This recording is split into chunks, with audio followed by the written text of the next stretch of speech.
Cet épisode est réalisé en collaboration avec le Fonds immobilier de solidarité FTQ. Vous êtes à l'écoute de Station Constructo, un balado spécialisé pour le secteur de la construction au Québec.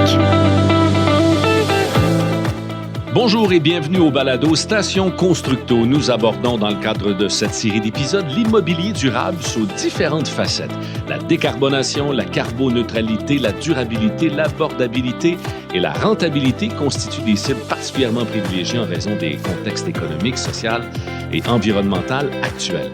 Au fil des épisodes, nous en apprenons donc davantage sur des projets durables bien actuels. Nous discutons précisément aujourd'hui de solutions pour construire plus vite, plus vert et moins cher.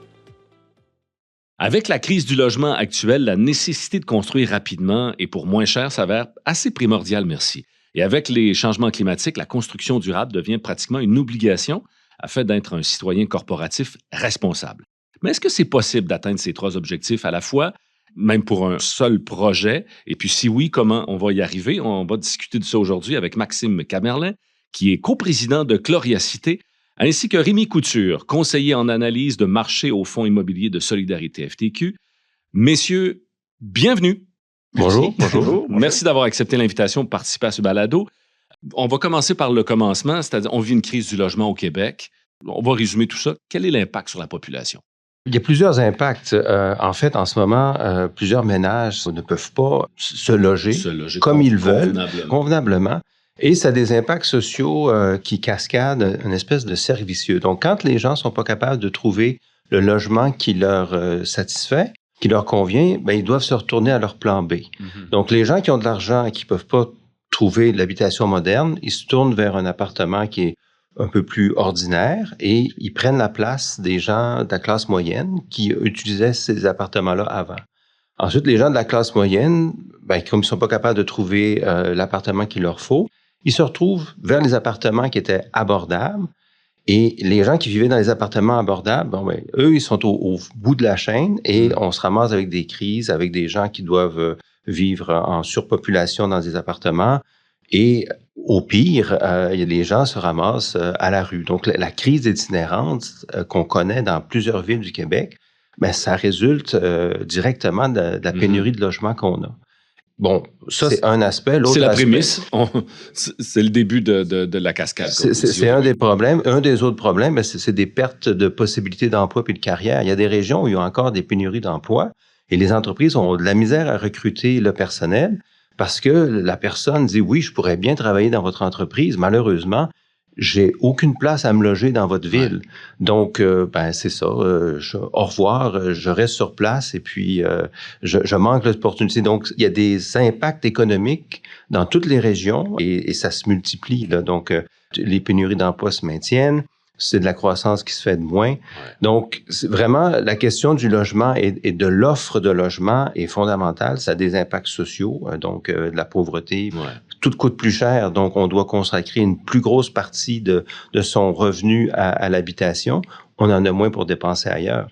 Donc, vraiment, là, la pénurie qu'on connaît, le manque d'offres qu'on connaît, ça a plusieurs impacts négatifs sur la société et ben, si on arrivait à construire mieux, plus vert et plus durable, ben, tout le monde en profite. Là. Oui, et plus rapidement aussi. Donc, dans ce contexte-là, on désire y aller de cette façon-là. Il y a des considérations environnementales, entre autres, et pour moins cher. Est-ce que c'est possible, M. Maxime? D'une certaine façon, ce l'est possible, mais évidemment, est-ce que c'est possible au même niveau à toutes les strates? C'est-à-dire, est-ce que le plus cher et le plus vert et le plus vite sont tous de façon égale dans cette équation-là? Potentiellement pas exactement pour le moment. Je pense que c'est un objectif qui est important, qui est louable. Ceci étant dit, je crois quand même qu'on est dans des circonstances où on doit faire des choix, on doit bien connaître le marché dans lequel on s'en va, le produit qu'on veut mettre sur le marché. Et donc, effectivement, c'est vraiment une question d'analyse de qu'est-ce que je peux faire, où est-ce que je me positionne à ce niveau-là. Et c'est aussi prendre en considération de nombreux acteurs externes qui viennent avoir une influence dans de telles décisions. Donc, que ce soit, on entend souvent les municipalités au niveau, bon, que ce soit des frais de développement ou que ce soit des permissions de développement ou des émissions de permis, c'est un exemple. Le modèle financier aussi est important. Donc, je pense que si on veut arriver à monter la donne sur ces trois éléments-là, ben à ce moment-là, ça prend une participation de plusieurs paliers, de plusieurs niveaux, parce que si c'est juste selon les règles qu'on connaît depuis les 25-30 dernières années. C'est un défi, il n'y a pas de doute là-dessus. En prenant en considération les défis environnementaux, comment peut-on construire rapidement pour un moindre coût, plus vert, en respectant les objectifs environnementaux, etc., etc.? C'est possible, tout ça. C'est possible, peut-être pas au même niveau, les 3 paliers, mais c'est effectivement possible. Ça va devenir nécessaire, évidemment. Je pense qu'il y a plusieurs choses à regarder, mais un des éléments qui est vraiment essentiel, c'est une planification en amont qui est bien faite et de façon professionnelle et de façon collaborative. Ouais. Et donc, on a une multitude de partenaires professionnels, sous-traitants qui travaillent avec nous, qui ont beaucoup de connaissances dans ce qui se fait, dans ce qui s'en vient, dans ce qui n'est pas à refaire aussi. Ouais. Et donc, c'est très important des fois, c'est qu'il ne faut pas confondre la vitesse avec le principe de vouloir aller trop vite, justement. Donc, il y a ce ballon-là à avoir. Et donc, nous, on croit beaucoup à la planification en amont, comme je le disais, de préparer, de se baser vraiment sur les fondements du concept de la conception intégrée pour vraiment asseoir les gens et se dire, OK, qu'est-ce qu'on peut faire? Prenons un pas de recul au début pour avoir 2 pas d'avance par après. Donc, la planification devient vraiment essentielle à ce niveau-là. Oui, puis la planification financière, quand on finance un projet, on y va peut-être tout de suite en pensant plus vert pour ne pas payer plus tard. Plus tard, exactement, parce qu'un immeuble, ça doit être utilisé pendant au moins 50 ans. Donc, quand on parle de durable, il faut s'assurer qu'on construise bien, même si c'est peut-être un petit peu plus cher au début, surtout que maintenant, on est en train d'apprendre à construire vert et durable. Mais l'objectif, c'est qu'on se ramasse avec un immeuble qui s'entretient facilement, qui garde sa valeur et qui ne réserve pas de mauvaises surprises plus tôt que prévu. Je veux dire, d'un immeuble dont la toiture est à refaire avant la fin de la vie utile de son recouvrement, ben c'est pas abordable. Je veux dire, quand on dit que la toiture doit durer 25 ans puis qu'il faut la refaire 15 ans seulement après la construction, ben l'immeuble n'a pas été abordable. Donc, puis il faut garder à l'esprit que si on fait du développement durable, il faut pas faire de compromis sur la qualité.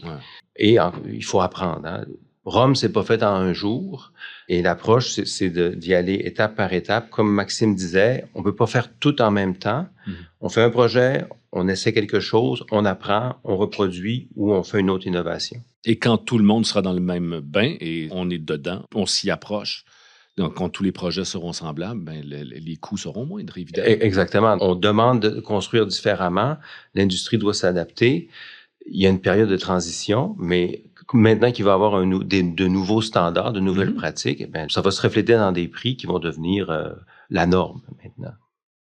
Comment le fonds immobilier contribue avec ses partenaires à construire donc plus vert, plus vite et moins cher?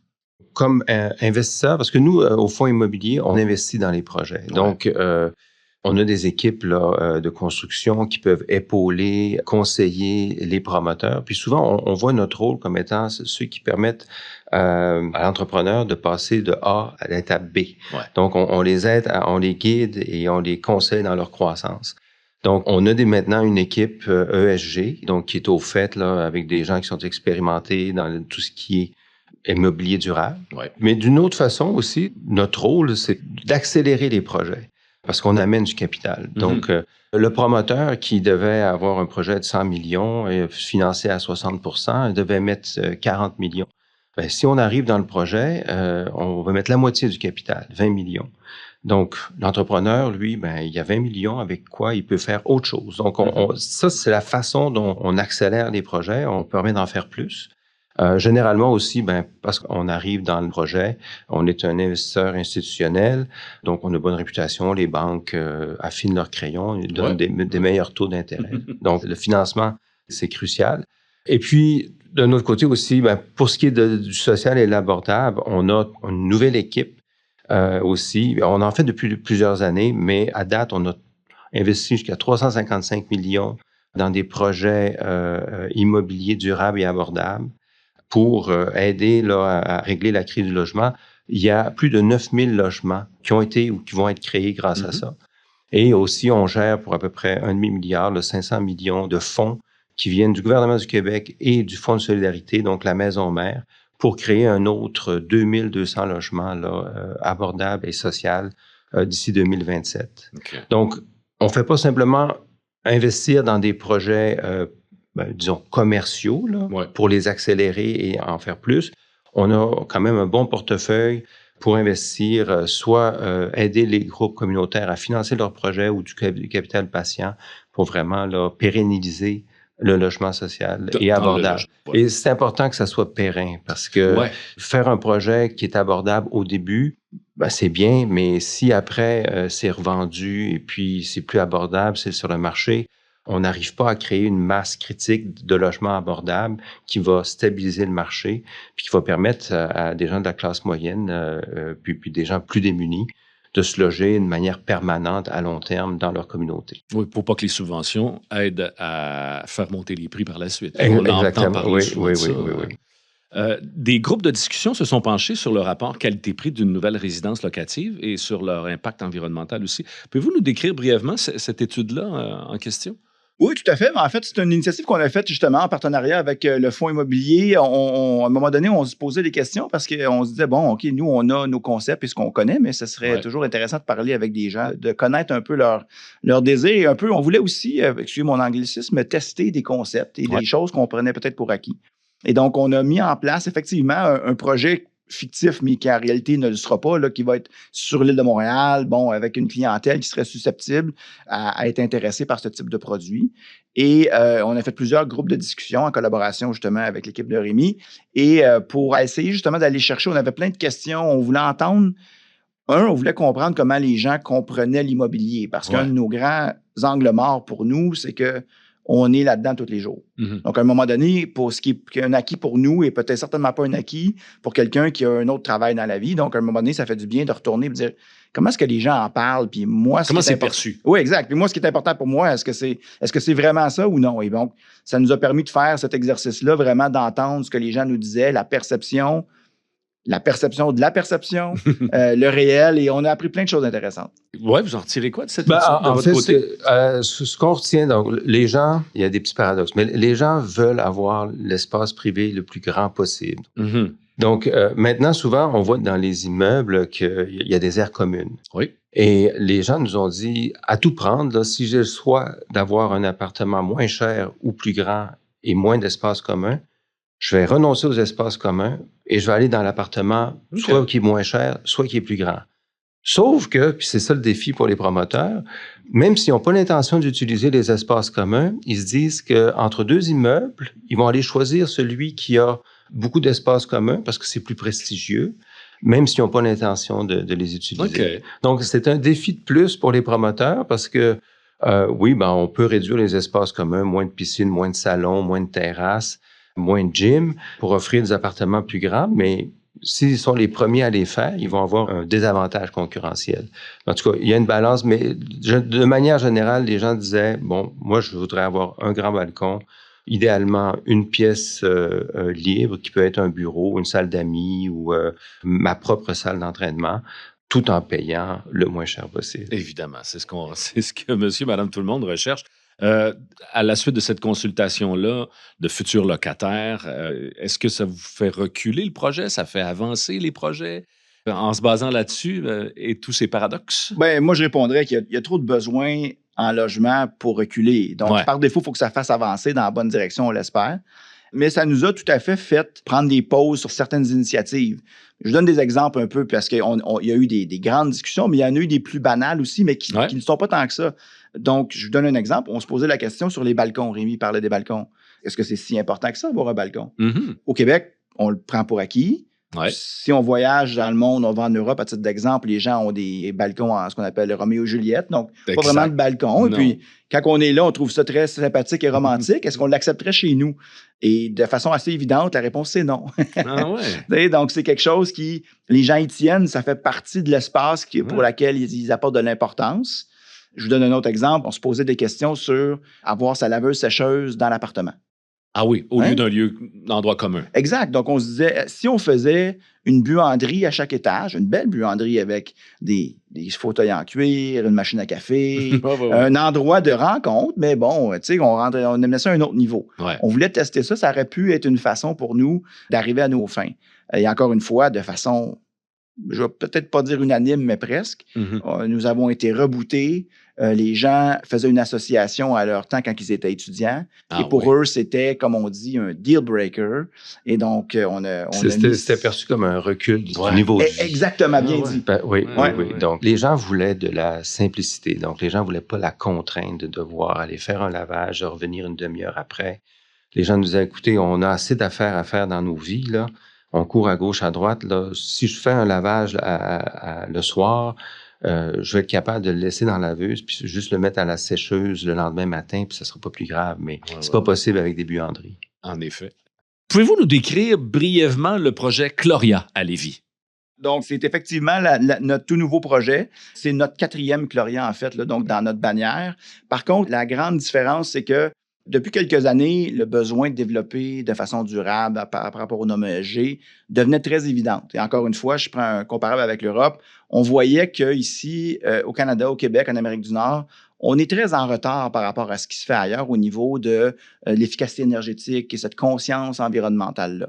Et donc, nous, en tant qu'organisation, il y a quelques années, on a décidé qu'on voulait absolument, agressivement prendre ce tournant-là. Mais on s'est vite rendu compte que c'était une science et un art qui était, très complexe, en constante évolution. Ouais. Donc, ce qui est vrai l'année passée n'est pas nécessairement vrai aujourd'hui. Beaucoup d'innovations, beaucoup de nouvelles technologies. Donc, c'est devenu assez évident pour nous que ça nous prenait des partenaires, justement, pour faire ça. Et d'un côté, ça prenait des partenaires institutionnels comme, justement, le Fonds immobilier pour être capable de vouloir embarquer dans ce genre d'aventure. Et pour nous, ça a mis en place aussi un tout nouveau partenariat avec un autre développeur de Montréal qui s'appelle Quovadis Capital, qui est mené par Nathalie Volant, qui est une sommité dans le domaine justement de l'immobilier ESG ici au Québec depuis les 15 dernières années au minimum. Et donc, plutôt d'essayer de réécrire le livre, la décision que nous, on a prise, c'est-à-dire on se met ensemble, on va accélérer nos développements mutuels et Chloria Lévis, c'est effectivement le premier projet de cette aventure-là qu'on appelle, nous, la signature d'ANU, qui est notre projet commun. Donc, on est très excités. On a commencé la construction au mois de juin. Et effectivement, on a une multitude, justement, d'initiatives qu'on va faire dans ce projet-là pour, et je le disais tantôt, notre concentration principale dans celui-là, ça va être le développement ESG et l'innovation. OK. Donc, est-ce que c'est principalement ça qui fait que le projet se démarque des autres? Ben, on a la modestie ou non de le croire, oui. Mais oui, on pense qu'on le fait à un autre niveau parce que un des dangers dans l'industrie du développement durable, c'est c'est de l'éco-blanchiment, essentiellement, qu'on dit en français, ou du greenwashing. Et ce qu'on voulait vraiment pas faire, c'est ça. Donc, il y a vraiment une réflexion, non seulement au niveau certification et ainsi de suite, qui est important. À titre d'exemple, nous, on va être un bâtiment carboneutre, donc la certification carbone zéro. Mais il y a aussi toutes des réflexions au niveau opérationnel de l'immeuble à long terme, toute la réflexion dans la construction, toute la réflexion dans la gestion des matières organiques, déchets, et ainsi de suite. Donc, il y a une multitude pour nous de choses. Et la façon que nous, on décide de faire les choses, essentiellement, c'est qu'on a une liste de standards qui, d'elle-même, est probablement plus élevée que ce qui se fait dans le marché. Et dans chaque projet qu'on fait, bien, on a aussi des innovations qu'on va utiliser pour essayer d'améliorer, de mieux comprendre notre développement de projets futurs. Donc, l'autre élément pour nous, et d'ailleurs, ça faisait partie de notre association justement avec nos partenaires Quovadis, c'est qu'on voulait vraiment être capable de faire des innovations et d'être capable de les évaluer et d'être capable de les suivre dans le temps. Donc, c'est une chose de prendre une décision, mais la clé vraiment, c'est d'être capable d'étudier les actions que tu prends pour en sortir des résultats, puis prendre des actions concrètes et des conclusions concrètes. Et donc, ce qu'on fait, nous, on travaille beaucoup avec les centres de recherche des universités au Québec, justement pour venir nous appuyer et, à une certaine limite, je même dirais crédibiliser, si je peux le dire, nos démarches d'innovation en développement durable. Et donc, pour nous, dans chaque projet qu'on fait, c'est d'ailleurs notre projet de Lévis, on le fait avec l'Université Concordia, toutes les initiatives qu'on prend sont mesurées et mesurables et vont être rapportées et on va suivre ça dans le futur. Et c'est vraiment un des éléments qui est important dans notre capacité, justement, d'éviter de faire de l'éco-blanchiment, c'est d'être capable de non seulement dire qu'on fait quelque chose, de le faire, mais de le supporter dans le temps et de le comprendre. Et la recherche, c'est pour les matériaux, c'est pour la conception générale? Exactement, ça peut être très variable. Si je prends par exemple le projet qu'on fait, on fait, nous, on deux grands pans d'innovation qu'on fait dans notre projet. C'est que un de ceux-là, c'est de faire de la géothermie pour chauffer nos aires communs et nos garages. Donc là, en faisant ça, il faut être capable de mesurer l'impact, de le comparer à si on ne l'avait pas fait. Et donc ça, n'est un. Et un autre, par exemple, c'est on travaille avec une firme d'ailleurs de Lévis qui est locale à notre projet, qui est une récupération des eaux usées du bâtiment pour créer de la chaleur, pour venir chauffer l'eau du bâtiment et incidemment venir réduire la demande en électricité pour faire chauffer justement l'eau chaude dans l'immeuble. Économie d'énergie. Donc, un coup de chapeau à Regeno, cette entreprise avec qui on travaille en collaboration dans ce projet-là, qui, on pense, a un très bon potentiel. Dans les groupes de discussion, c'est un des éléments qui est ressorti. Pour les gens, un immeuble écologique, c'est un immeuble qui est performant sur le plan énergétique. Et je pense qu'à Gloria, c'est une des priorités, c'est l'isolation, l'enveloppe, de sorte que l'immeuble va être plus efficace du côté de consommation d'énergie. Il y a plusieurs aspects dans l'immobilier durable, mais les gens vont surtout associer écologie, immobilier via la consommation d'énergie et l'efficacité sur ces... C'est dans le concret, ça. Pour eux, c'est dans le concret. Ouais, il y a d'autres éléments, mais aujourd'hui, en 2024, quand on posait des questions aux gens, immeuble écologique, immeuble durable, c'est un immeuble qui est efficace énergétiquement. Énergétiquement parlant. Donc, c'est un bel exemple de construction rapide, économique, verte. Pouvez-vous nous expliquer pourquoi la nouveauté va se normaliser, si je peux dire? Oui, bien, on l'espère. Je pense que, comme dans n'importe quoi, ce qui est innovant souvent n'est pas économique, mais lorsqu'il devient standard, il le devient. Donc, l'objectif, essentiellement, comme je vous dis, on n'atteindra pas tous les objectifs de tout faire ce qu'on dit tantôt dans le premier projet. Ouais. Mais ce qu'on peut faire, c'est contribuer à justement le faire avancer et à le normaliser, comme vous dites. Et notre conviction, c'est qu'en le faisant de cette façon, on va créer des meilleurs immeubles. Ouais. Et donc, l'innovation va devenir un standard. Et quand le standard va devenir ce qu'on utilise, mais la compétition va se mettre dans ça. Et sur un horizon de peut-être 5 à 10 ans, à ce moment-là, on va avoir un parc général au Québec qui va effectivement être beaucoup mieux que ce qu'on a vu dans le passé. Et c'est la direction dans laquelle il faut aller. Quel est le principal défi quand on fait des projets comme Gloria, par exemple? C'est le plus gros défi à relever. Écoutez, dans notre industrie, c'est assez simple. Il y a 3 défis. Il y a un défi de marché, il y a un défi financier, puis il y a un défi de construction. Le défi de marché, c'est savoir est-ce que quand je construis quelque chose, j'ai de la demande pour ce que je construis. Je pense qu'en ce moment... En ce moment, celui-là, c'est beau, c'est au vert. Ça va de soi. C'est ça. Le drapeau est vert dans la majorité des régions. Par contre, les 2 autres ont été quand même assez tumultueux dans les dernières années. On a eu, post-pandémie, énormément de défis au niveau des coûts de construction dus à la pénurie de main-d'œuvre, dus à des ruptures de chaînes d'approvisionnement, et ainsi de suite. Et aussi, comme on le sait, des hausses rapides de taux d'intérêt qui là, Dieu merci, semblent se stabiliser. Ça se résorbe. Oui, exactement. Mais vous savez, l'impact de ça dans notre industrie à nous a été significatif et le mot est faible parce que ça s'est fait de façon rapide et agressive. Donc, c'est sûr que dans un horizon d'un projet que tu travailles peut-être, si tu fais de la conception intégrée, donc tu y penses vraiment beaucoup d'avance, 1 an d'avance, ça prend 2 ans à construire, il peut y avoir plusieurs périodes d'instabilité à travers ces 3 ans-là avant d'arriver au marché. Et je vous dirais que pour nous et pour tous les développeurs actuellement, ça a été ça le défi des dernières années. Quels éléments de ce projet-là particulier ou des trucs semblables, on est dans l'évolution, là, on pourrait le répliquer à un autre projet? C'est toujours possible? Est-ce que l'environnement change? On ne peut pas faire les projets de la même façon? Ça évolue? Absolument, mais effectivement, il y a des choses qui sont, dans ce que nous, on appelle nos standards à titre d'exemple. Et on parle d'efficacité énergétique. Nous, on met ce qu'on appelle des vitres triples dans nos immeubles, dans chacun de nos logements. Donc, ce qui fait que l'efficacité énergétique du logement en soi est beaucoup meilleure. Donc, ça, c'est quelque chose que si on travaille, et on le fait, on travaille avec des producteurs de portes et fenêtres québécois qui sont capables de travailler avec nous à ce niveau-là puis de le normaliser, ça, c'est quelque chose qu'on peut répéter régulièrement. L'autre élément que je peux penser, c'est l'utilisation. On construit encore beaucoup en béton ici au Québec. Ce qui est bon au niveau durabilité dans le sens de ça dure longtemps et ça crée un actif qui va rester de bonne qualité longtemps. Par contre, l'utilisation du béton au niveau écologique, c'est pas idéal. Donc là, c'est quoi le ballon entre les deux? Et là, nous, à titre d'exemple, on travaille beaucoup. Aujourd'hui, certains producteurs de béton sont très proactifs au niveau de créer des solutions qui sont beaucoup plus écologiques que ce qui était disponible sur le marché avant, par la façon de traiter la matière, mais aussi par la capacité d'emmagasiner du carbone à l'intérieur du béton en question et devenir essentiellement un genre de prison à carbone, si je peux faire l'image. Et donc, ça, c'est quelque chose, encore une fois, est-ce que ça coûte plus cher? Oui. Est-ce que c'est la bonne chose à faire? Oui. Puis est-ce qu'on peut le faire partout? Tout à fait.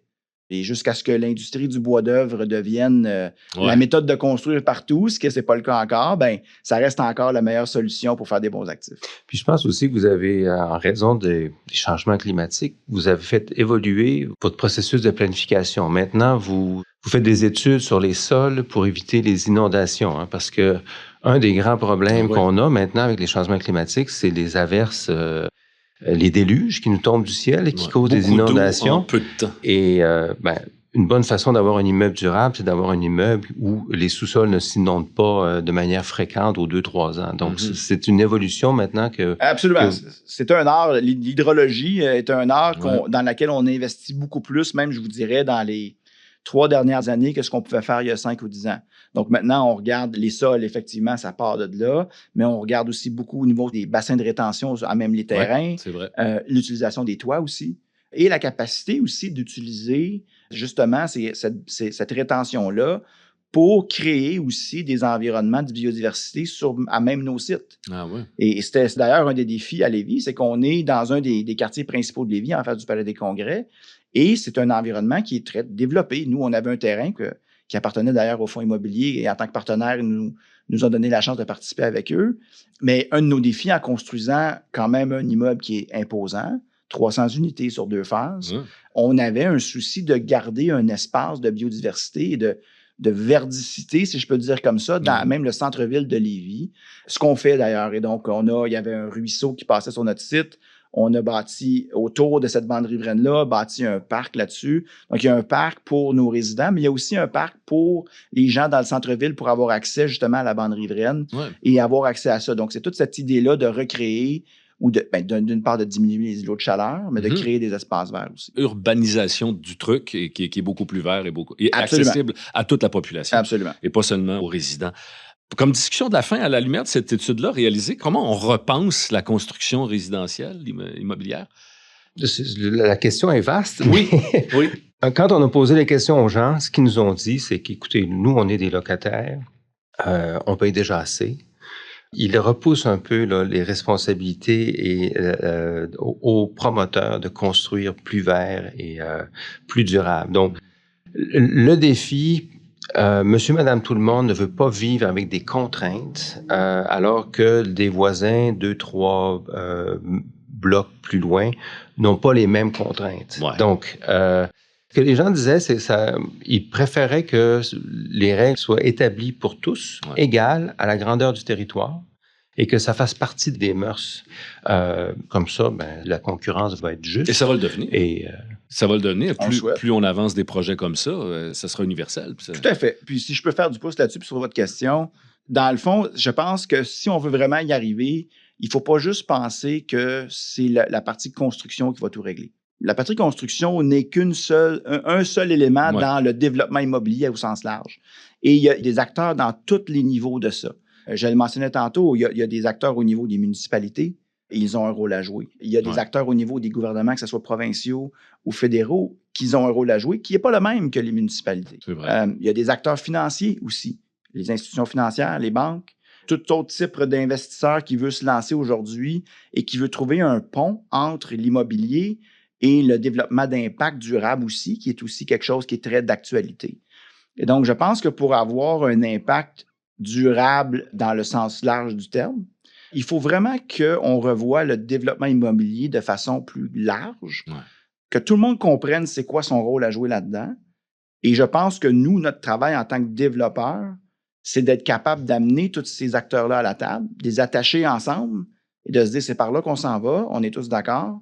Et c'est comme ça qu'on va y arriver, parce que c'est pas simplement en réduisant le prix d'un 2x4, si je peux faire une image, qu'on va arriver à nos fins. C'est une espèce de renouvellement de l'écosystème immobilier à quoi il faut s'attaquer. Messieurs, c'est tout le temps qu'on dispose. Merci beaucoup de votre participation à notre balado aujourd'hui. Merci. Merci à vous. Plaisir. C'est ce qui termine cet épisode de notre série sur des projets bien de leur époque. Nous souhaitons remercier Maxime Camerlin et Rémi Couture pour leur participation à cet épisode. Nous remercions aussi le Fonds immobilier de solidarité FTQ, avec qui nous avons travaillé en collaboration pour réaliser cette série. Suivez-nous sur les réseaux sociaux pour rester à l'affût de la sortie de notre prochain épisode qui porte sur l'association possible de parcs industriels et développement durable.